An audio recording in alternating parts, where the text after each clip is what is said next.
Assalamualaikum warahmatullahi wabarakatuh.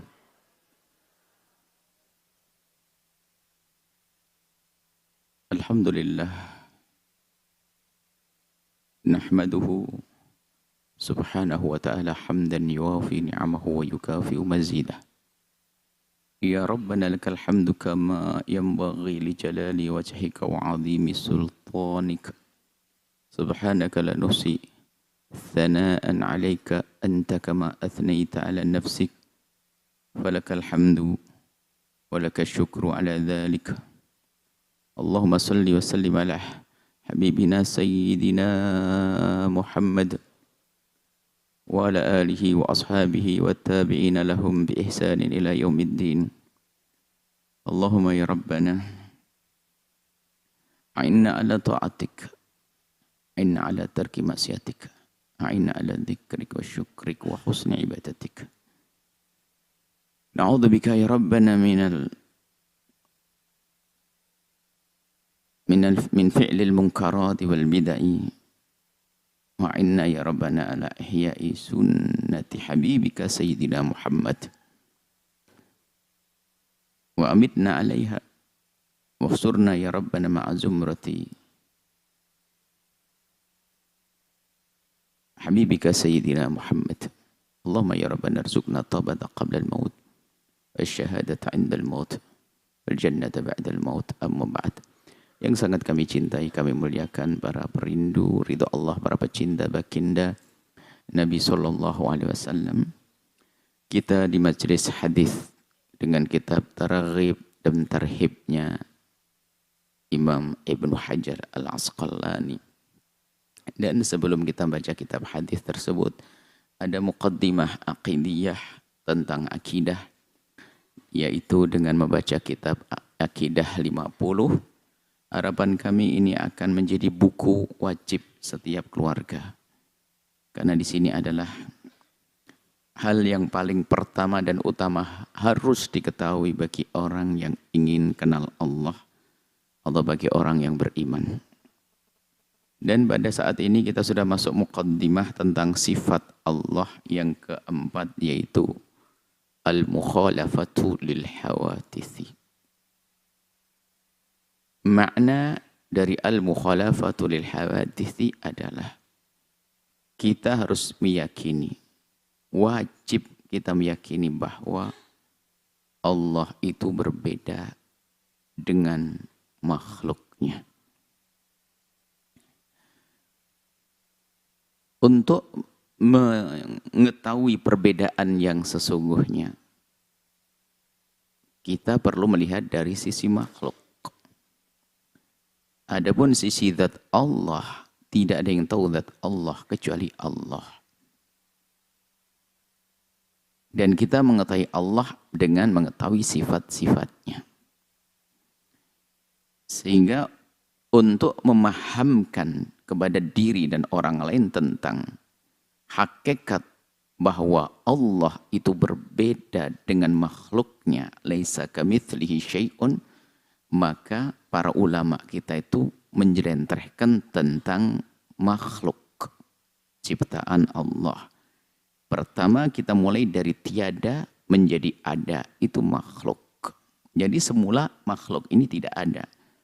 Lalu zat yang maha ada mengadakan makhluk tersebut yang semula tidak ada menjadi ada. Maka makhluk ada dan Allah ada. Cuman beda di sini, kalau Allah ada zati, adanya Allah dari dahulu dan dahulu. Dan dahulu yang tidak berpermulaan, adapun adanya kita karena diadakan oleh Allah subhanahu wa ta'ala. Maka sama-sama ada tapi beda. Kita punya kekuatan, tapi karena Allah memberikan kepada kita kekuatan tersebut. Kita punya kekuatan karena Allah memberikan kekuatan. Nah, para ulama membahas dari sisi makhluk, memahamkan tentang ciri khas makhluk. Kekhasan makhluk itu kayak apa sih? Makhluk ini kalau disimpulkan bermacam-macam model, maka ia akan disebut dengan sebutan ya dalam istilah. Ini istilah yang dibuat oleh para ulama untuk memahamkan. Biar mencakup segala bentuk ciptaan Allah, baik itu rembulan, matahari yang paling gede, kemudian rembulan, kemudian semesta ini, bumi. Dan manusia termasuk semut di dalamnya, atau bahkan yang lebih kecil dari itu. Maka mereka menyebut namanya, berarti ini semua adalah namanya jismun. Kalau sudah disebut jisim, itu mencakup apapun yang diciptakan oleh Allah. Dari makhluk-makhluk dengan ciri khasnya, jisim tersebut. Nanti diperkecil lagi, kalau jisim kan sudah terdiri dari model, ada tangan, ada mata, ada ini, itu jisim. Kalau dipreteli lagi, lebih kecil lagi, kalau kurang sederhananya begitu deh. Menjadi, kalau dalam bahasa, waktu kita belajar ada atom kan begitu. Atau sini atom, banyak belahan terkecil. Tapi itu sebetulnya adalah sama, yang kecil dan yang gede juga sama, bahwa dia punya ciri khas. Baik yang namanya atom, atau apapun lah, kalau istilahnya nanti jisim menjadi jauhar lah. Jadi kita ini sama, berkaca, tembok, semuanya ini adalah jisim yang atau diperkecil lagi menjadi namanya jauhar. Ciri khasnya sama, bahwa dia itu kalau tidak bergerak diam, kan pasti adakah sesuatu kayak begitu itu yang tidak bergerak lalu tidak diam? Nggak ada. Pasti antara gerak dan antara diam. Pasti dia memerlukan tempat. Nggak ada misalnya ada kaca gede perlu tempat. Di saat kecil menjadi tidak perlu tempat, nggak ada. Hanya kita saja nggak sadar karena terlalu kecil, padahal dia tetap memerlukan tempat. Nggak mungkin itu tidak punya tempat. Difahamkan bahwasanya itulah maka disebut jisim. Kalau disebut jisim berarti seperti itu. Maka dia perlu namanya arat. Arat itu istilahnya itu tadi. Kalau tidak warna merah ya putih atau gerak. Tidak panas ya dingin, pasti begitu. Ini dia ciri-ciri makhluk. Coba kalau kita kembali ke semesta ini, kalau kita lihat sesuatu pasti ada geraknya atau diam. Itu pohon itu diam sekarang, tapi tadi gerak. Karena kita katakan dia diam karena dia sebelumnya pernah bergerak. Kalau dia bergerak berarti sebelumnya adalah pernah diam. Itu yang kita saksikan dan semua orang tahu. Coba cari barang yang tidak bergerak dan tidak diam. Apa itu? Tidak bisa. Coba. Makanya itu ciri khas daripada yang namanya jisim tadi atau jauhar. Itu difahami. Sehingga kalau kita menyebutkan tempat untuk jisim tadi begitu mudah kita memahami. Nah, mata tempatnya di sana. Kamu si Ahmad tempatnya di situ. Kaca tempatnya, bata tempatnya di atas genteng misalnya. Dilempar ke sana, ngerti. Karena jisim. Cuman kalau selain daripada jisim, kita tidak bicara tentang Tuhan dulu. Coba. Cintamu kepada istrimu ada di mana tempatnya? Dan kamu yakin itu ada. Itu sudah bicara rasa ya. Bukan bicara jisim lagi. Anda sudah bingung menjelaskannya. Ya kan ada. Tapi ada rasanya di dalam. Nah, kita bisa, itu pun masih bisa. Tapi sudah mulai bingung kita. Karena cinta tidak, bentuknya tidak seperti jisim tadi. Karena sudah sifatnya rasa. Atau mungkin bisa kita katakan maknawi. Kalau sesuatu sudah maknawi, makna itu nggak bisa kita fahamkan dengan pemahaman kita fahami seperti memahami jisim tadi. Paham masalah jisim, harus tahu dulu jisim. Nggak tahu, kita bisa menerjemahkan dengan bahasa Indonesia suka-suka deh. Yang penting itu menjadi sebuah kesepakatan bahwasanya segala yang bergerak dan diam tempat namanya jisim, terserah. Anda beri nama apa saja dengan bahasa lokal nggak ada masalah. Penting itu hakikatnya. Lalu bicara tentang rasa sendiri Anda sudah mulai bingung. Apalagi nanti bicara tentang makna. Contoh, Anda bekerja di sebuah pekerjaan.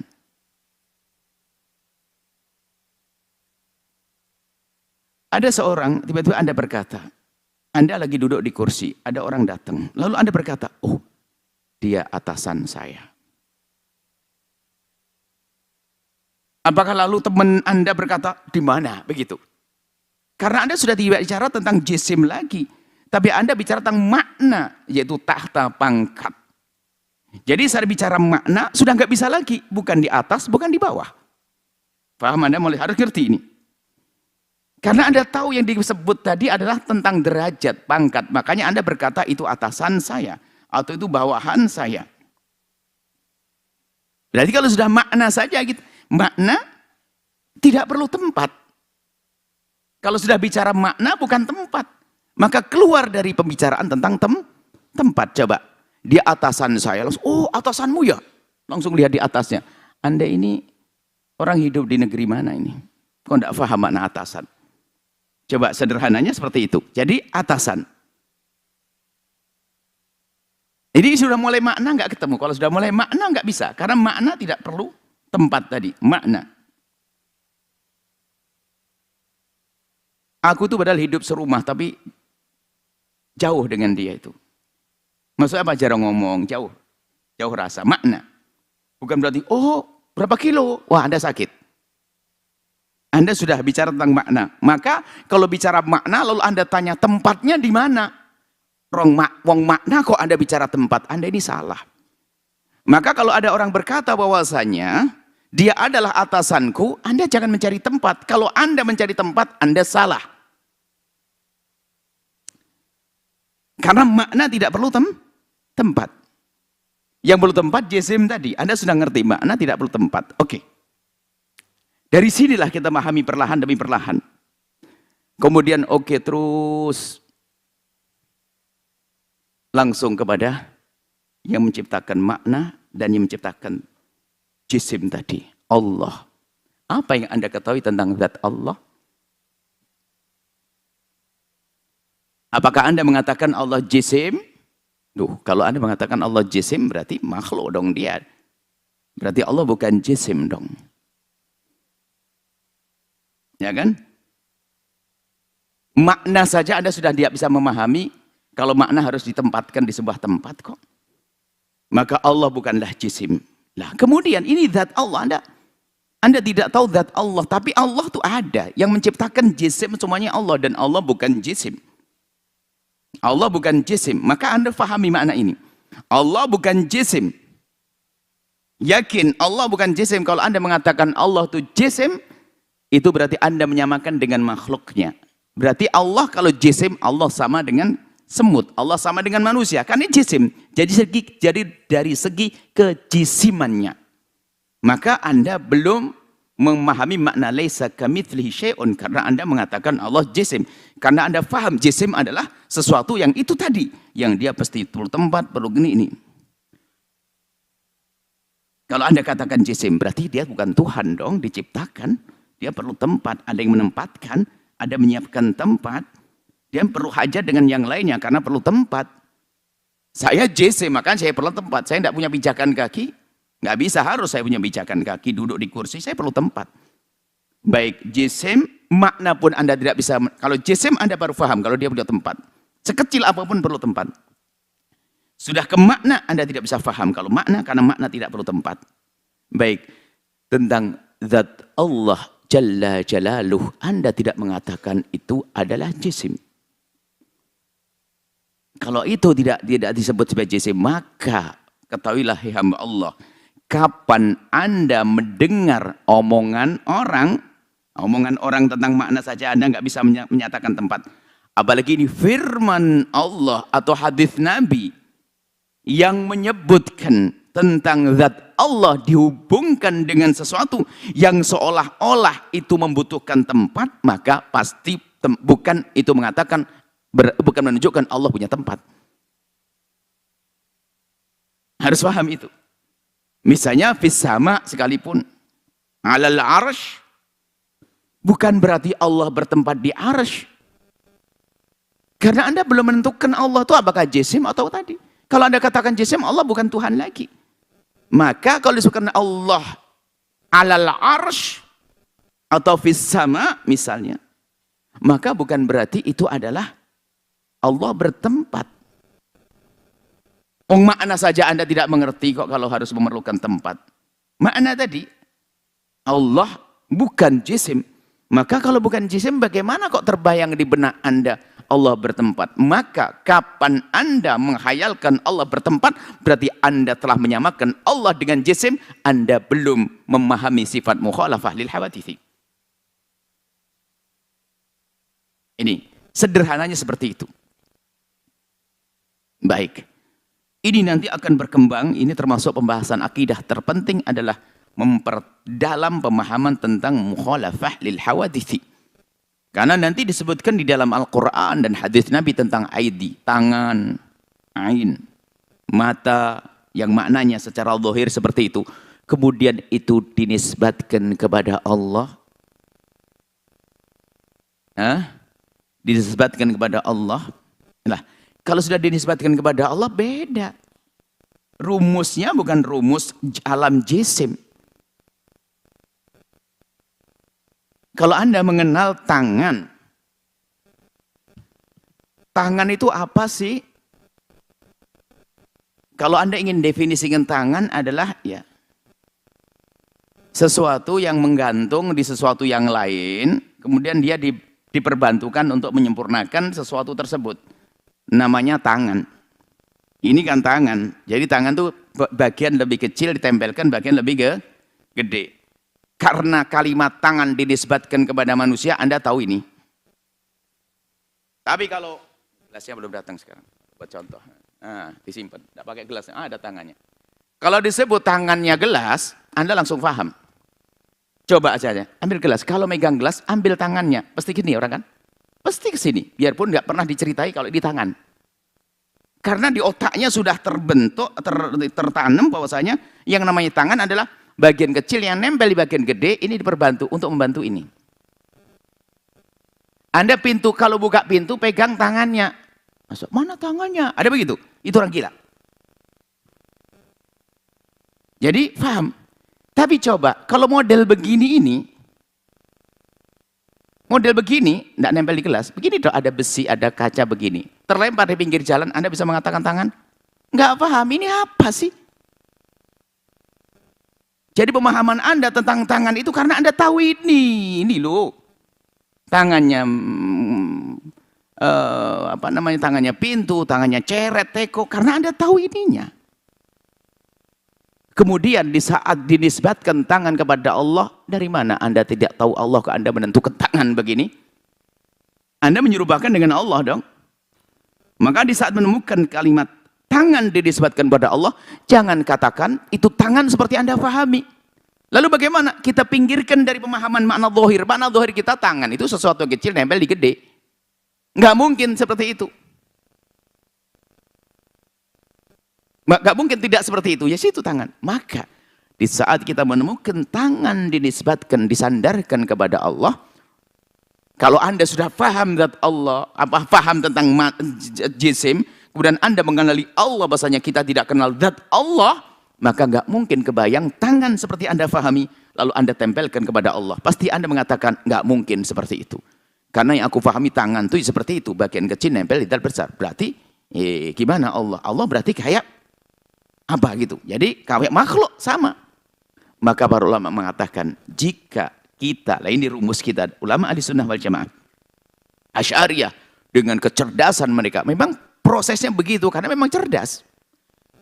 Jika ditemukan ayat-ayat yang menunjukkan anggota tubuh atau sesuatu yang menjadi kelazimannya jisim atau jisim dinisbatkan kepada Allah kayak tangan, mata, maka para ulama mengatakan kita akui kalimat itu ada di dalam Al-Quran, dalam hadis Nabi. Jangan ditolak karena memang ada. Baru langkah berikutnya, adapun maknanya kita jauhkan dong dari makna zahir yang saya pahami. Karena paham tangan yang saya pahami, tangan ya begitu, mata begini. Mata untuk melihat. Mata apapun, Anda lihat mata senter, ya mata apa saja. Bahkan Anda mata bisul pun juga ngerti kok. Ya dia mesti begitu mata, itu gitu. Berarti nggak mungkin mata seperti yang saya pahami. Lalu bagaimana? Ya pinggirkan dari mata, mata yang Anda fahami, mata jisim. Karena Allah bukan jisim. Lalu mata apa? Cari dong makna mata. Adakah makna maknawi atau makna majazi atau makna apa? Hah? Makna, kita bisa melanglang dalam dunia bahasa yang selama ini dipakai.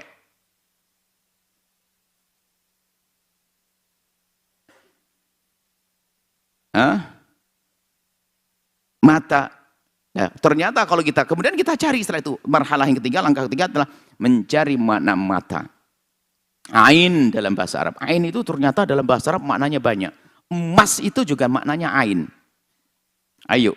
Mata air namanya ain. Loh, kenapa kok ain di sini langsung dikatakan mata begini, mata Allah. Loh. Wong ain itu mana mata air, ain, uyun, ain. Itu mata air itu juga ain namanya. Kemudian emas juga ain. Banyak makna ain, ain. Kita jajar makna ain itu, maka kita cari di antara makna yang ada, kita ambil makna yang sesuai dengan keagungan zat Allah. Bisa saja di sini ain makna majaz. Kamu di dalam, misalnya apa? Ya Ustaz, tolong kami Ustaz, jangan tinggalkan kami. Tenang wahai anakku, kau selalu di mataku. Oh, saya masuk di matanya Ustadz. Wah ini bebel apa di santri. Ini kalimat begini ada dalam bahasa Arab. Maksudnya dalam perhatianku, dalam pandanganku. Lah ini makna diambil para ulama. Setelah kita menetapkan bahwasanya itu ada di dalam Al-Quran makna lafaz ain, tapi tidak kita beri makna zahirnya. Kenapa? Makna zahirnya bertentangan dengan keagungan zat Allah. Maka kita singkirkan dari makna zahir, kemudian ketika kita cari makna-makna yang banyak, yang tidak cocok kita pinggiri, tinggal yang cocok. Kayak tadi, maknanya makna kayak gini. Berarti diartikan di dalam perhatian Allah, pertolongan Allah, riayah Allah, namanya takwil ini. Atau tidak mau takwil, kita serahkan kepada Allah. Jadi kita menetapkan bahwasanya lafaz itu ada, kemudian setelah itu kita cari maknanya, kemudian maknanya yang tidak sesuai kita pinggirkan. Kemudian setelah itu apa? Karena makna zahir yang saya pahami nggak mungkin untuk Allah. Maka sudahlah serahkan kepada Allah. Namanya tafwid. Atau kita takwili tadi, kita cari makna-makna, kita pilihkan yang tepat. Seperti itu. Kalau sudah ainullah, maka adalah di dalam perhatian Allah. Seperti yadullah, fawqa aydihim. Tangan Allah adalah di tangan mereka. Jika ada sekelompok orang, mereka berjamaah, bersepakat itu, maka tangan Allah di atas tangan mereka. Langsung nyari tangannya begitu, Anda sakit. Maksudnya lah, kalau Anda berjamaah, Allah akan beri pertolongan. Loh, kan cocok begitu. Makanya, kalau tiba-tiba Anda mengatakan Allah di atas langit, dia tidak paham sama sekali yang kita jelentrehkan tadi. Atau bahkan mungkin tidak pernah mendengar seperti yang kita sampaikan. Karena dia telah belajar dengan pemahaman yang salah, langsung mengatakan Allah itu kayak makhluknya sebetulnya. Ini kan kacau. Biarpun tidak secara langsung. Allah bertangan, Allah bermata, Allah berkaki, Allah berbeda. Karena gambaran mereka ya seperti itu. Sehingga mentasih hadis yang menyerupakan Allah dengan makhluknya dan seterusnya. Akhirnya berantakanlah. Jadi itulah keyakinan kita ahli sunnati wal jamaati. Bahwasanya laisa kamitsli syai', maknanya seperti itu. Makanya pelan-pelan memahaminya. Harus rentetan panjang tadi. Itu adalah sederhana yang kami hadirkan dalam memahami. Anda tidak tahu zat Allah. Kalau Anda tidak tahu zat Allah, Anda tidak akan mampu, tidak akan faham dengan sesuatu yang dinisbatkan kepada Allah dari sesuatu yang sifatnya zat. Kecuali misal sifat kudrah, iradat, ilmu. Itu kan jelas masalah. Itu adalah, makanya kita katakan ada sifat ma'ani. Makna, sifat makna. Tapi kalau anggota itu enggak bisa dong dinisbatkan kepada Allah. Kalau kudrah Allah mah gampang, kudrah maha kuasa. Anda bertanya, kudrah itu warnanya apa sih? Wah, Anda sakit. Bentuknya kayak apa kudrah ini? Nah, itu. Enggak bisa. Kan itu ma'ani. Tapi kalau zat, Anda paham zat-zat. Jadi otak kita itu akan memahami lafaz sesuai dengan pengalaman kita. Enggak bisa lebih dari itu. Sehebat apapun hayalan seorang pelukis, dia nggak akan bisa membuat satu gambar, misalnya membuat manusia yang paling ganteng, tapi tidak ada contohnya, nggak ada. Pasti hidungnya tetap begitu, ditambah lubang yang 3 jelek. Nggak bisa, tetap Sehebat apapun hayalan kita, tidak akan bisa melampaui dari apa yang pernah kita lihat. Jadi orang itu kalau menyebut lafaz langsung di otaknya. Ya kan, bagaimana akan dinisbatkan kepada Allah lafaz-lafaz yang kita fahami selama ini? Tapi kalau kudroh, irodah nggak bisa, karena itu bukan jisim, bukan zat yang selama ini kita lihat. Beda. Tapi tangan, mata dan sebagainya dinisbatkan pada Allah. Contoh, seorang anak kampung, sederhana nanti. Anak kampung hidupnya 25 tahun tidak pernah ke kota, cuman dengar tentang kota, cuman dia menikmati di kampungnya, bercocok tanam dan sebagainya. Dia punya bibi merantau ke kota. Akhirnya suatu ketika dipanggil oleh bibinya. Berangkatlah ke kota, sudah umur 20-25 tahun, pergi ke kota, di tengah malam nyampainya. Kota itu terang ya. Kalau di rumah kampung kan gelap, kalau pakai lampu keplek, dinyalakan pakai korek, matikannya juga ditiup, begitu mati, nyala lagi gitu. Sampai kota malam ketemu bibinya, suruh istirahat. Setelah istirahat, ibunya jam sebelum pagi itu habis sholat subuh pergi, nak, bibi mau berangkat ke pasar ya. Iya bi, tolong nanti kalau sudah siang matikan lampunya, karena kalau biar nggak boros listrik. Oh iya bi. Nah, bibinya pergi, sang anak itu habis sholat subuh tidur lagi karena capek, bangun lampu masih nyala. Akhirnya bibinya datang. Nak, lo kok belum kamu matikan lampunya? Sudah bi, nggak bisa. Terus gimana? Iya itu, rupanya banyak kursi diangkat di meja, dideketin sama lampu. Terus untuk apa meja ini? Saya matiin bi, saya tiup nggak mati. Oh, sayang anak soleh, cara matikannya tidak harus ditiup nih, lihat. Ambil skakel, sentuh. Kenapa kok dia meniup? Ini gambarnya bisa, ini terjadi sesungguhnya bisa saja. Kenapa? Dia nggak ngerti, nggak paham lampu, kecuali seperti yang dipahami di rumahnya. Cara nyalakannya pakai korak, ditiup matikannya pakai ditiup. Seperti itu. Jadi orang itu akan memahami lafaz sesuai dengan pengalamannya. Lah kemudian pengalamannya urusannya dengan jisim tadi akan dinisbatkan kepada Allah. Ya nggak mungkin dong, otak Anda nggak akan mampu, nggak akan mau. Nggak mungkin Allah begitu, nggak mungkin. Karena tangan itu bukan makna zat. Kalau sudah zat begitu, saya tahu tangan begitu, nggak mungkin dinisbatkan kepada Allah. Maka mudah di saat seperti inilah akidah ahli sunnah wal jamaah asy'ariyah. Makanya dalam hal ini kami siap menjelaskan sebagian saudara-saudara kita yang kebawa kepada akidah yang Allah di atas langit. Allah di atas langit, Allah tidak memerlukan tempat. Allah yang menciptakan tempat. Sebelum adanya tempat, Allah sudah ada dan tidak perlu dengan tempat. Dan setelah Allah menciptakan tempat, Allah tetap tidak memerlukan tempat. Selesai. Ini masalah akidah kepanjangan, karena memang kalau kita ngajar biasa pun akidah panjang banget masalah mukhalafah al-hawadithi. Karena apa? Sekarang ini banyak orang kepleset akidah halus. Mereka mengaku ahli sunnati wal jamaati, akan tapi akidahnya mujassimah, menyerupakan Allah, menjisimkan Allah atau menyerupakan Allah dengan makhluknya. Makanya kalimat mujassimah itu mengatakan Allah itu jisim. Dan itu kalau mujassimah itu adalah kalau benar-benar mengatakan seperti itu ya kafir. Cuman kita tidak mengkafirkan sebagian dari orang yang kepleset di sini. Karena apa? Mereka masih ingin lari. Sehingga mengatakan Allah bertangan tapi tidak seperti. Lah, bisa mengatakan tidak seperti itu, berarti pengen lari. Cuman dia sudah masuk. Makanya tetap kita anggap sebagai akidah yang enggak benar, begitu. Maka akidah yang benar adalah akidah ahli sunnati wal jamaatil asy'ariyati. Nah, ini saya yakin akidah saya itu akidah saya. Jadi kalau akidah harus pede dong. Karena saya meyakini akidah saya yang paling benar. Dan di saat kita menyatakan akidah kita paling benar, bukan berarti kita mencaci maki. Tapi yang jadi masalah orang nggak yakin dengan akidahnya. Repot itu. Akidah kita adalah akidah ahli sunnati wal jamaati asy'ariyati. Saya tidak ragu dengan asy'ariyah. Karena saya belajar. Dan saya paham. Dan saya ngerti itu bang akidah ini. Dan akidah keyakinan saya, akidah yang termahal pada diri saya. Nah ini gambar yang begitu. Belum nanti kalau masalah kritik hadis, tentang penjelasan hadis-hadis, tentang hadis jariyah dan sebagainya, itu mudah jelas karena kita punya kaidah jelas. Baik, ini saja. Semoga Allah memberikan pemahaman yang benar, kepanjangan di akidahnya. Sementara ini majelis hadis, dan mohon ini singkat di sini. Kami tidak sebutkan panjang lebar, hanya gambaran saja. Apapun yang terlintas di benak Anda tentang apapun, maka Allah tidak seperti itu. Allah tidak masuk di otak Anda.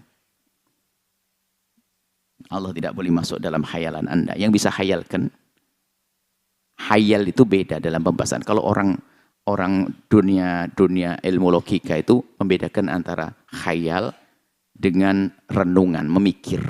Kalau kita melihat gunung, lalu kita membicarakan,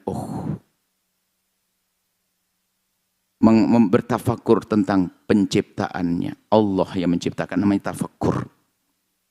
Mohon maaf kadang sering guyonan, mohon maaf begini loh ya. Bedanya antara khayal dengan tafakur. Kalau khayal itu adalah tentang zahir. Zahirnya ciptaan itu. Tapi kalau tafakur dibalik zahir jasa. Zahir. Sehingga ada, mohon maaf ini kadang-kadang santri yang keblinger atau santri yang bebel. Saya ingin melihat perempuan telanjang untuk tafakur. Oh bukan tafakur, itu khayal. Kalau tafakur itu mohon maaf seorang dokter membahas tentang tentang anggota tubuh wanita, tentang alat reproduksi, tentang fungsinya bagaimana, itu tafakur. Tapi kalau pemuda kan khayal, memodelnya saja yang dihayalkan, beda antara khayal dengan tafakur. Kalau tafakur bukan syahwat. Tafakur bukan syahwat. Makanya kalau kepada makhluk, kita merenungi ciptaan Allah. Nah, untuk Allah ya, kita mau menghayal-hayalkan bagaimana. Jadi kalau urusan dengan mahsusat, harokatun nafsi fil mahsusat, itu namanya takhil. Yang bisa diindra, termasuk jisim tadi namanya khayal. Jadi khayal kita itu adalah dengan sesuatu yang pernah pengalaman kita dengan indera kita. Itu khayal. Dan kita tidak akan bisa berkhayal melebihi daripada apa yang kita pernah saksikan. Baik. La Allah bukan makhluk. Allah tidak masuk dalam khayalan Anda. Allah zat yang tidak seperti dengan makhluknya. Maka sederhananya begini. Melanglanglah engkau dengan akal pikiranmu kepada semesta. Hayalanmu sehebat apapun, hayalkan semua yang engkau bisa hayalkan di semesta ini. Kemudian setelah itu ambil satu kunci, jelek bahwa Allah tidak seperti itu semuanya. Anda faham mana? Mukhalafah lil hawaditsi. Selesai. Wallahu a'lam bissawab. Kita sekarang kepada hadis. An Katsir bin Abdullah bin Amri bin Auf an abihi an jaddihi qala, dari Sayyidina Katsir bin Abdullah bin Amri bin Auf an abihi an jaddihi, dari ayahnya, dari kakeknya. Jadi anaknya belajar, bapaknya juga ahli ilmu, kakeknya juga. Jadi enggak belok-belok. Nah, qala, beliau berkata, sami'tu Rasulullah, aku mendengar baginda Nabi yaqulu, bersabda, inni akhafu ala ummati min thalathin. Aku takut, Nabi takut pada umatnya. 3 model manusia yang ditakutin Nabi. Nabi takut. Karena apa? Ini orang sumber malapetaka ini. Maka Nabi ini takut dengan model-model begini. Takutnya bukan kepada orang itu, akan tapi takut akibatnya kepada kalian. Begitu maksudnya. Pertama apa? Min zallatil alimi. Min zallati alimin. Keplesetnya seorang alim. Seorang alim manusia berijtihad. Maka ijtihadnya adalah, jika memenuhi syaratnya adalah jika benar mendapatkan 2 pahala. Jika salah mendapatkan 1 pahala. Itu dari sisi pahala. Tapi bagi yang tahu kesalahannya nggak boleh diikuti. Bukan berarti kan mendapatkan pahala. Berarti ngikuti kesalahan dapat pahala. Oh salah. Berarti ijtihadnya ulama yang salah, beliaunya mendapatkan pahala karena itu berijtihad serius. Kemudian tak taunya ijtihadnya salah, nggak boleh kita ikuti. Maka kepleset itu yang kebanyakan bukan di sini. Di pengikut. Ini pengikut ini bahaya banget. Mentang-mentang omongan gurunya biarpun berbeda dengan kebenaran, itu tetap dibela. Nah itu baru kepleset ini. Gurunya mujtahid, salah dalam berijtihad. Dan dia menemukan ini nggak sesuai dong. Maka lah kalau dia masih saja mengikuti sementara muridnya katanya alim, maka baru inilah terjadi zallatul alim, keplesetnya. Sudah tahu gak benar tapi masih saja diikuti. Mengetahui itu tidak benar lalu masih saja diikuti. Maka seorang alim hendaknya berpikir. Selalu menggunakan fikirnya. Mendapatkan ilmu itu direnungi, difahami. Bukan menelan mentah-mentah begitu saja karena dia seorang alim. Alim ya, bukan kita awam. Kalau awam ikut orang alim. Makanya kalau orang awam nggak ada tuntutan ini. Orang awam ikut ulama. Yang repot ulama yang kepleset. Orang awamnya ke bawah. Makanya orang alim ini kalau malas belajar repot. Malas belajar. Menyebar ilmu ke sana kemari. Ilmunya nggak tambah-tambah. Nggak, malas ngaji. Malas belajar. Akal kritisnya nggak hidup. Sehingga amalan yang sebetulnya dia sendiri ini nggak cocok. Nggak benar, tapi kadang masih diamalkan. Apalagi dikuasai hawa nafsu. Nanti kelanjutannya ada. Wamin hawan muttaba lah ini. Ini ada hubungannya biasanya. Hawa nafsu yang diikuti bisa saja sama.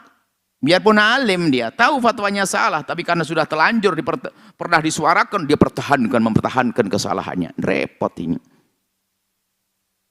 Kesombongan dia. Nabi takut dengan manusia begitu, nggak ada keinsafan di dalam hatinya. Zallat alim, kepleset dia seorang alim. Akan tapi ulama dengan ulama itu hebat, dahsyat. Imam Syafi'i radhiyallahu anhu mujtahid, imam besar, lihat. Beliau punya pendapat masalah fikih, tapi fikih beliau itu dicetuskan dengan rambu-rambu, ada dhawabit, rambu-rambu untuk mencetuskan hukum itu. Bahkan beliau lah yang dengan kecerdasan beliau Allah pilih untuk menyusun rambu-rambu tersebut, yang sering disebut dengan ilmu usul fiqh. Kemudian pengikut beliau itu memahami hukum-hukum sama dengan alat yang dimiliki oleh Imam Asy-Syafi'i. Cuman karena kadang tambahnya informasi, hadis dan sebagainya, Imam Syafi'i sehebat apapun masih ada tentu yang tidak diketahui oleh beliau. Luar biasa. Masih ada yang tidak diketahui. Dan kebetulan yang tidak diketahui oleh beliau ini kadang diketahui oleh muridnya. Keinsyafan murid beliau, lihat, mengecek kembali. Tapi tidak keluar dari mesin atau dari alatnya Imam Syafi'i untuk mencetuskan hukum. Sehingga tiba-tiba ada ashabus Syafi'i, pengikut Imam Syafi'i berbeda pendapat dengan Imam Syafi'i. Bukan Imam Syafi'i kepleset lalu sesat. Tidak seperti orang akhir zaman mengatakan Syafi'i salah. Syafi'i, wah ini ente ini kurang ajar. Betul salah, akan tapi bukan untuk yang diremehkan begitu, akan tapi beliau di saat pendapatnya tidak dipakai oleh pengikutnya, itu bukan berarti lalu kita rendahkan. Karena itu Imam Syafi'i ijtihad. Dan maksimal ijtihadnya. Sehingga ada ashabus Syafi'i, pengikut Imam Syafi'i, murid Syafi'i banyak berbeda. Dan ternyata pengikut murid Syafi'i ini sendiri juga punya murid lagi. Sehingga ilmu cetusan-cetusan fikihnya itu pun kadang dirubah lagi. Kenapa? Informasi lagi yang masuk. Tentang hadis. Karena hadis nggak bisa kita kumpulkan dalam. Kadang hari ini kita sudah mengumpulkan hadis, Masya Allah, anggap saja kita sudah canggih, bisa menjangkau dunia. Tak taunya apa, ada satu orang, ada satu alim hadis hidup di Papua, kau belum ketemu dia. Oh iya sih, baru ke Papua, ada. Berarti tambahan hadis, mungkin sekali. Apalagi Imam Syafi'i ke atas itu, Imam Malik ke atas lagi, atau kurang lebih hampir berdekatan, itu Imam Abu Hanifah itu memang rancuh, disitulah banyak pendusta hadis. Sehingga banyak orang yang waspada, hati-hati urusan hadis. Sehingga mungkin sekali orang yang datang setelahnya imam-imam itu menemukan hadis-hadis dan dicek kembali adalah benar. Sehingga muncullah tarjih nanti pada akhirnya. Bagaimana murid Imam Syafi'i, yang Imam Syafi'i sendiri mengatakan kol jadidku, omonganku adalah yang di waktu di Mesir itu hendaknya didahulukan daripada apa aku omongkan waktu di Irak. Oke. Karena beliau akhir hidup di Mesir. Ternyata pengikut Imam Syafi'i bahkan ada yang beberapa masalah, ada sampai berapa 17 atau berapa itu enggak, tetap yang dipakai adalah pendapat Syafi'i ada di Irak. Loh, dari apa itu semuanya? Tentunya dari olah pikir mereka sesuai dengan cara pandang, cara ijtihad, alat ijtihadnya Imam Syafi'i. Loh, itu biasa begitu. Makanya zallat ini terjadi dari mana? Ada dua. Bukan ahli ijtihad, atau orang fanatik buta menemukan kebenaran, lalu dia hanya karena kepentingan pribadinya.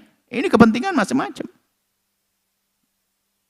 Ya karena orang kaya paling kurang senang dengan ayat zakat, barangkali begitu. Jadi ijtihad zakatnya kalau memberatkan, jangan deh, berarti ditunda deh, yang dulu aja deh. Saya lebih senang dengan fatwa yang dulu lah, enak. Fatwa yang akhirnya kayak nyusahin saya nih. Loh, ini kan hawa nafsu. Ya begitu. Mana ini di samping zallat alim, tapi juga hawan muttaba. Seperti itu kasusnya. Jadi kepleset, orang alim bisa saja kepleset beneran tadi, bukan ahli ijtihad tapi ijtihad, ngawur, nggak ada pakai prosedur, maka muncul juga mujtahid atau ngaku-ngaku ijtihad, mencetuskan hukum, langsung ambil di Quran, hadis Nabi, lu perangkatnya nggak ada bagi ijtihad, ngarang. Kalaupun benar bukan kebenaran yang sesungguhnya. Dia nggak punya alat untuk nangkap hukum. Contohnya dia ngaku-ngaku. Dari mana kamu? Permata itu dasar laut. Kau nggak bisa nyelam kok ngaku. Kau nyelam ke lautan itu dari mana kau itu? Pasti bohong, kau ngira-ngira. Paling itu kaca di pinggir jalan, kau beling, kau bilang ini permata. Ya, begitulah. Orang yang bukan ahli ijtihad lalu berijtihad. Hawan muttaba, mengikuti. Makanya ngikuti. Kalau memang menurut petunjuk ilmu yang dipelajari dengan serius ternyata ini kok nggak sesuai, maka jangan diikuti. Bahkan kadang, mohon maaf, dia baca kitab seperti Fathul Mu'in misalnya, kitab yang sangat familiar di negeri kita ini. Dan dia benar mengatakan, rupanya amalan yang dilakukan itu salah menurut yang dipahami. Tapi masih saja hawa nafsu, karena apa? Itu kan dari mbah saya dulu mengamalkan di masjid ini. Ini namanya hawa muttaba sudah. Ini mengikuti hawa nafsu. Ini bahaya sekali. Maka Nabi takut dengan model-model seperti ini. Mengikuti hawa nafsu. Dia tidak melihat kebenaran, melihat kepentingan dirinya. Fatwa bisa dibeli karena apa? Sesuai dengan pesanan. Ini kan repot. Mufti bayaran. Bisa jadi mufti bayaran bukan berarti orang bodoh. Oh tidak, orang alim. Bisa jadi alim beneran. Justru karena alimnya itu dia bisa ngolah. Ente pengen apa sih bos? Tenang aja lah. Oh enggak, saya punya dalil, tenang aja. Nanti saya keluarkan dalil sesuai. Keluar besok fatwa. Ulama, pengikut diikut semua. Ini alim. Tapi dia khianat. Maka kulil haqqa walau kana murran. Kulil haqqa wala nafsik. Sehingga ulama sejati itu berani mengucapkan kebenaran biarpun pahit bagi dia. Berani mengucapkan kebenaran biarpun akan menjadikan sebab diri yang dirugikan. Karena dia tahu kebenaran. Maka pesan mulia dari guru mulia kami mengatakan bahwasanya dalam memberikan jawaban hukum fikih. Hukum fikih itu Masya Allah banyak ulama berbeda-beda. Sederhana, cukup. Ini dasar yang paling penting adalah keluarkan dirimu di saat mengeluarkan jawaban fikih atau fatwa. Keluarkan dirimu dari kepentingan pribadimu. Hawa nafsu. Pondok itu hawa nafsu loh ya. Jangan dianggap mentang-mentang pondok ini. Pondok itu hawa nafsu. Ada fakru, pondok paling gede, pondok paling banyak. Pondok ini bisa saja hawa nafsu. Nggak usah sok menantang pondok ini. Nah, bisa. Jadi ada fatwanya ada hubungan dengan pondok. Fatwa sedekah.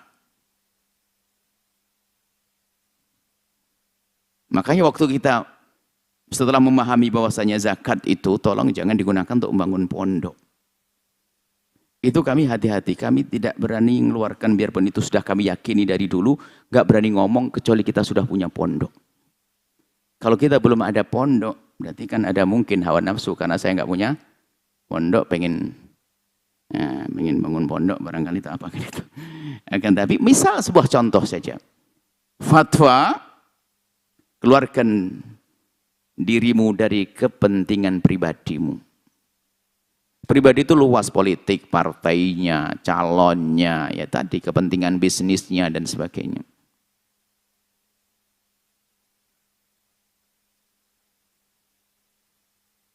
Madu adalah obat yang luar biasa. Akan tapi bisa saja orang teriak, asal dawa likulidda. Ada pentingan hawa nafsu. Karena apa? Dia jualan madu.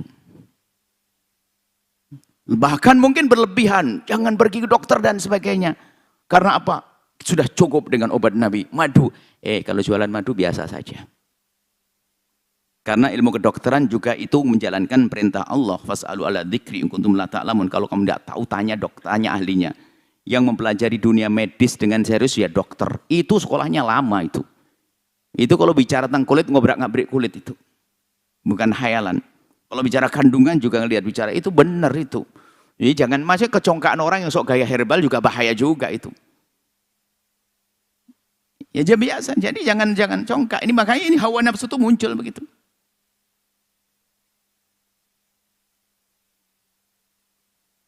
Dan hawa nafsu bisa saja yang dunia medis hawa nafsu bisa no?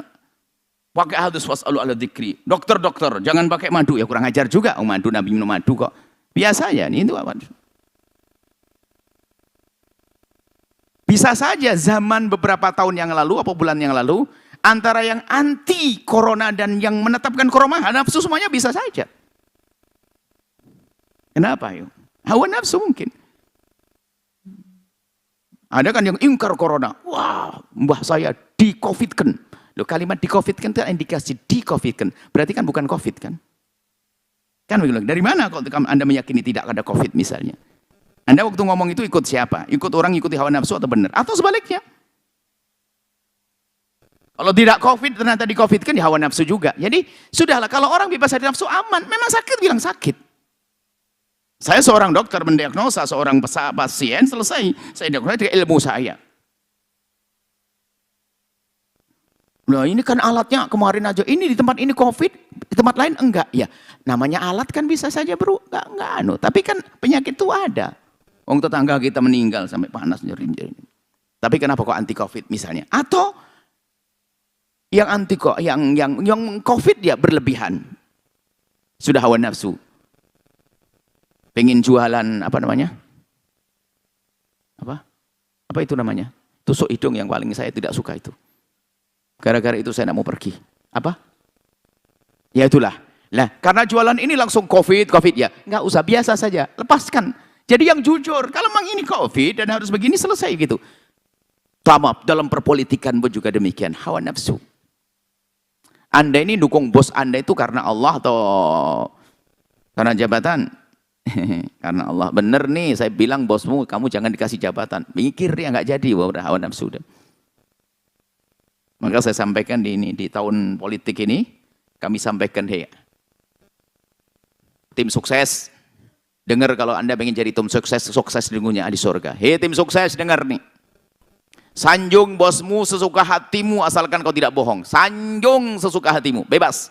Kau ceritakan di mana-mana. Tapi ingat, jangan mencaci dan mengolok calon yang lain. Sudah, itu rambu kalau dipakai beres. Semuanya kalau begitu kan enak, bisa minum teh bersama ini. Saya pengen pemilu hari ini adalah, tidak tahu ada 0123 ibaratnya, atau 01234, atau 0120, 0123. Ini habis kampanye minum teh bersama, ayo kita minum bareng. Sudah nggak dibahas lagi, selesai di situ. Nggak usah gontok-gontokan. Hawa nafsu. Yang katanya lillahi ta'ala, ntar dulu lah ta'ala, tidak dikasih jabatan, saya ikhlas. Hawa nafsu. Hawan muttaba.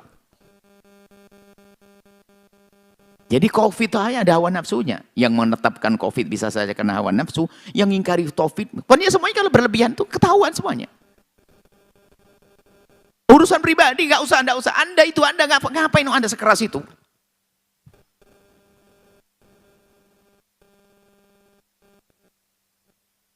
COVID misalnya dipersulit misalnya urusannya. Kalau memang prosedur ya nggak ada masalah. Tapi kalau Anda berlebihan, hanya ingin membuat suasana agar semakin serem, Anda bohong. Anda menyeru COVID, Anda berdusta. Atau yang anti COVID. Kenapa kok sampai se-anti begitu? Bahkan mungkin ada yang pernah merasakan, loh ini kan hawa nafsu. Hawan muttaba'. Terus yang ditakuti Nabi yang terakhir, yang ketiga di sini, masih banyak yang lainnya sebenarnya, cuma disebutkan dalam hadis ini ada 3. Yang ketiga adalah wa min hukmin jair. Satu hukum yang zalim, kezaliman, dengan kezaliman. Ada yang hukmi jairin, ada hukmin jair, ada hukmi jairin hukumnya orang jahat, atau hukmin jair berarti sebuah tatanan di sebuah negara yang zalim. Jadi hukum yang di dalamnya terdapat ketidakadilan.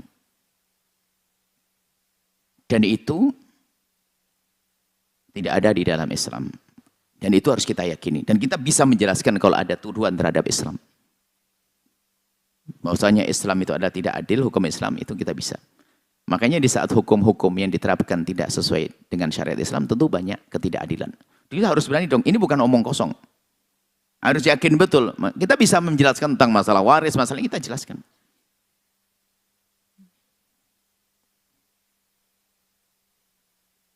Kenapa ada gerakan emansipasi di daratan Eropa sana? Emansipasi wanita. Karena hukum di sana zalim kepada wanita. Karena zalim waktu itu hukum zalim pada wanita, maka ada gerakan perkumpulan wanita yang menuntut untuk wanita disetarakan dengan kaum pria. Maka gerakan emansipasi wanita sah, karena memang hukum yang tidak adil perlu ditegakkan. Karena bagaimana? Ya wanita begitu, direndahkan, tidak ada nilainya. Wanita itu berharga, dinilai oleh kaum pria, ada dua wanita. Dia cantik yang bisa dinikmati. Yang kedua punya uang yang bisa membayarnya untuk menikmatinya. Selebihnya adalah manusia biasa. Misalnya. Tapi dalam Islam gak ada banyak hal. Tentang bicara tentang akhlak dan seterusnya. Nah, makanya emansipasi ini tidak berlaku dalam Islam. Sebab emansipasi itu karena rendah perlu diangkat-angkat. Memang mulai kapan Islam merendahkan wanita? Justru Islam yang sangat mengangkat wanita. Kalau bicara nafkah, so enak-enaknya manusia itu wanita muslimah aslinya. Biarpun pelakunya saja yang enggak, sebagian yang teledor. Wanita muslimah itu kerjaannya di rumah ngapain? Dandan tok. Aslinya kan begitu. Cari nafkah siapa? Suami. Semuanya faham itu dalam Islam. Coba hukum yang lain tidak. Enggak begitu. Punya anak 20, tetap suami yang cari nafkah. Bukan ngomong bagian separuhan yang ya, kau 10, aku 10. Enggak ada begitu. Itu dari sisi nafkah. Loh, apakah tidak difahamin begini ini? Kok orang Islam menyuruh emansipasi? Ente maksudnya pengen apa emansipasi yang ente inginkan? Ada masalah pembagian tugas itu memang iya harus. Agar benar. Sesuai dengan fisik juga. Sebab tugas dalam Islam biasanya sesuai dengan fitrahnya, fisiknya. Jadi nggak ada fitrah perempuan itu seneng kalau nyusui anaknya. Nggak ngandung gelisah. Pasti kalau ada orang nggak pengen hamil adalah dia mentalnya yang. Mana ada wanita yang nggak pengen hamil? Coba tanya, angkat tangan. Pasti dia perlu masuk psikolog. Padahal kalau tahu, Masya Allah, Pak, bayangin, Anda bawa bayi 9 bulan di perut, gimana nanti? Berat itu. Berat. Nyusui, gendong, Masya Allah. Bapak-bapak gendong anak, 2 jam sudah gini-gini, 1 jam. Istrinya dari ujung ke ujung gendong. Suaminya keterlaluan juga kalau begitu. Lihat. Ya kan? Nah, itu karena sesuai dengan fitrah, kesenangan. Makanya nggak ada istilahnya perempuan nggak pengen punya anak, kecuali ada grup akhir nanti kalau punya anak mentambah beban dan sebagainya. Yang ada gerakan, itu sebenarnya orang yang punya masalah psikologi, pengen punya kawan, ya gimana, saya itu korengan. Kok nggak enak banget saya korengan sendiri? Ayo kita sama-sama korengan, itu loh. Nah, Anda jangan ikut-ikutan dong. Mestinya kalau Anda sayang, orang-orang itu, kelompok-kelompok itu Anda fahamkan. Anda wanita. Coba bayangkan masa depan Anda punya anak yang hebat, punya anak yang ini. Biar mentalnya itu sehat kembali. Cuman kompensasinya ya, suaminya kerja di luar. Kena terik matahari. Ini kan nasibnya begitu, ibu-ibu cukup berdandan. Mungkin bagi suami kalau Anda keluar agak merepotkan juga. Nanti biasanya minta perawatan. Jadi lihat, indah perempuan dalam Islam seperti itu. Dimuliakan. Nafkah suami yang tanggung. Ya, seperti itu jadi. Urusan luar suami. Urusan yang serem-serem tuh. Laki-laki bagiannya. Urusan dengan mesin, deru, mesin, matahari, angin, topan, sungai mengalir, ombak. Itu kan kerjaannya pria itu. Masing-masing. Kalau mengatakan wanita pengen emansipasi, wah naik pohon kelapa sana, silakan itu. Kalau gendengnya pecah, naik gendeng sendiri sana itu. Pedakilan itu perempuan. Nah, itu. Islam sudah indah banget, lihat. Yang urusan. Lalu perempuan urusan sama si lucu. Di saat bedaknya belepotan tambah cantik, kan begitu anak kecil kita, kan gitu. Itu ibu. Bapak sama mesin, sama mbek, sama sapi, urusan di luar sana berat makanya. Makanya di Indonesia kok ada emansipasi. Anda itu aneh, muslim atau bukan? Makanya jangan latah dah ikut-ikutan. Emansipasi wanita. Memang wanita dalam Islam diapain sih? Orang tidak paham Islam, makanya saya juga nggak gampang ikut-ikutan deh.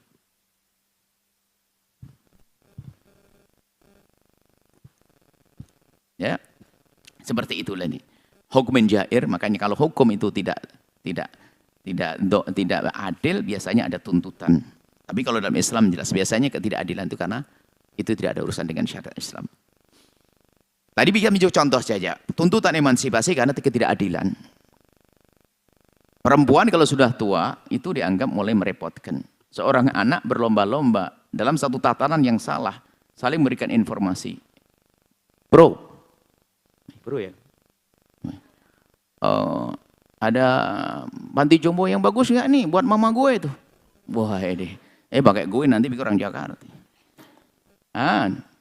Ada enggak bro? No, ada. Wah ini gitu. Sudah nih, dipikir bangga, diberikan ke panti jompo. Di negeri non muslim seperti itu. Jadi seorang nenek itu ya sebegitu, panti jompo makan enak, dikasih pelayan yang luar biasa, dipikir penghormatan itu. Sehingga ingin ketemu cucunya itu hanya di hari rayanya. Ternyata di hari raya itu nunggu cucunya datang dan anaknya. Tatanya Pak, sorry Mam. Mohon maaf Pak Mam, tahun ini saya harus ke luar negeri. Liburan ini sudah gagal lagi. Tapi seorang ibunda dalam Islam, Nabi mengatakan, saat ada orang bertanya, siapakah orang yang lebih perlu untuk aku perlakukan baik? Dijawab, ibumu nak. Siapa lagi ya Rasulullah? Ibumu nak. Siapa lagi ya Rasulullah? Ibumu nak. Ayo, inilah kita perempuan. Ibumu lah kita perempuan. Perempuan. Justru Nabi menekankan untuk memperhatikannya di saat sudah mulai rapuh. Nah ini seperti itu. Indah, makanya ini contoh. Jadi hukum jair itu pokoknya kalau sudah tidak ada hukuman dengan Islam itu biasanya mengarah kepada apakah ada hukum tidak Islam, bukan hukum Islam tapi adil? Oh iya, ada. Ada hukum di luar Islam sana tapi adil. Maka kalau hukum di luar sana adil, pasti di dalam Islam ada. Nggak mungkin tidak, gitu loh. Jangan bingung. Contohnya ketertiban, itu kan satu hukum, biarpun hukum jalan raya. Ketertiban yang ada di Singapura, yang ada di Hong Kong, misalnya ngantri orang naik bis itu. Wah, kan? Wah ini bagus di Islam juga ada, ente aja nggak mau jalankan orang Islam. Bukan Islam tidak ada itu. Islam mengatakan izar, akhlak tertinggi adalah mendahulukan orang lain. Ada dalam Islam. Ada dalam Islam mendahulukan orang lain. Mendahulukan saja dihimbau. Bukan mendahulukan yang harus dahulu.